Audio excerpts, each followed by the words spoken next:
Absolute massive news from Blizzard yesterday, basically confirming that in Season 3 some sort of rework to the reward system is coming, and it is a perfect time to talk about what will happen. I discussed my own theories yesterday, but what about loot boxes or the on fire system? Are there some things from Overwatch 1 that will return? And just like yesterday, I'm live on Twitch once again. If you'd like to tune in at the very end, I randomly roll one Twitch chatter to win a battle pass. This is the winner from yesterday as well as proof.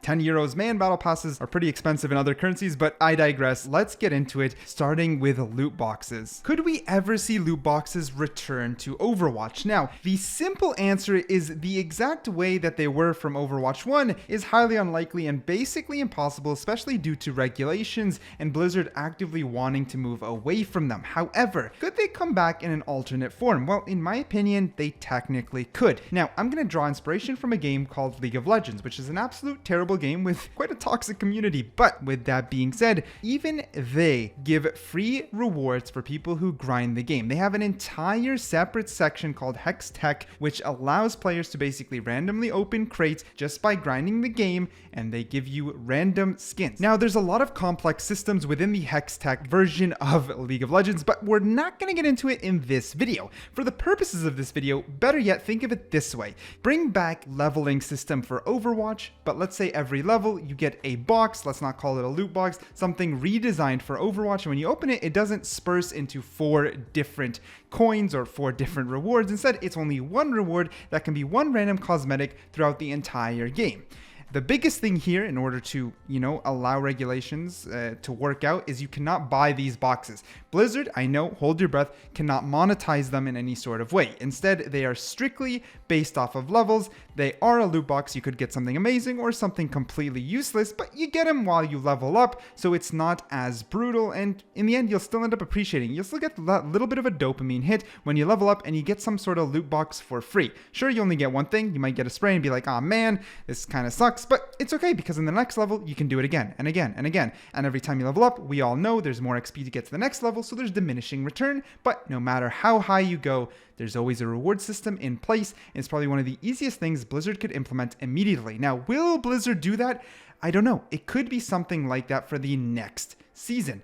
On top of that, I did mention yesterday some form of alternate free currency in which players are free to buy whatever they want at any time, but maybe it'd be an increased cost, so there'd be a lot of grinding. This also works, but I'm a little bit doubtful Blizzard would ever do something that generous, because even if it requires grinding, I'm sure adding a second layer of some sort of luck will still push people to, let's say, roll a couple of boxes, not get that Ash skin that they wanted, and then go ahead and buy it, right? That's basically possible and a better business decision. Of course, some sort of separate second currency that allows grinding would be huge. But what else could they do? Well, they could probably bring back legacy currencies in some sort of way. I mean, they could literally be that alternate currency itself. They could just rename it to free currency, and okay, something much cooler than free currency. That's really lame, but something of the sort. And they could also give some more power to legacy currency. That would be huge. You know what I mean? Like legacy currency, I have a whole separate video, I'm not going to repeat myself, is useless, and there's a lot of issues with it. I believed more in Blizzard when I had my legacy currency, and I was sad to say that I saved it when I shouldn't have. I should have bought the skins when they were all unlocked in Overwatch 1 for that moment and period of time before Overwatch 2, and I didn't, and I regret it, because they're sitting there literally doing nothing. Useless. Absolutely useless. I'm so upset with how Blizzard dealt with legacy currencies, but let me not go on that rant. Let me not go on that rant.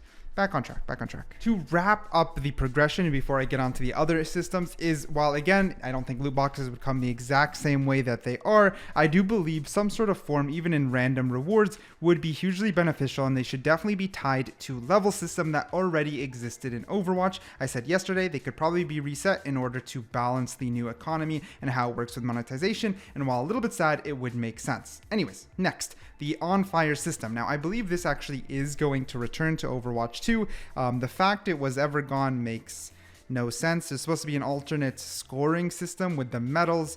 The medal system wasn't that great. I always hated it, but the on fire system was pretty cool. We still have the voice lines, which literally means there's a back-end system for the on fire system.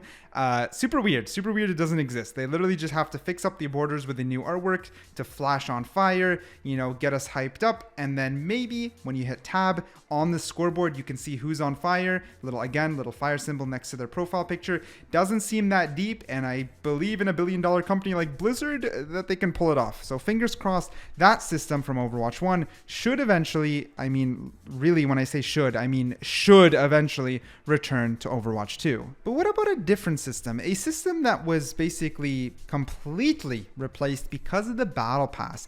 The card system at the end, right? That little voting system.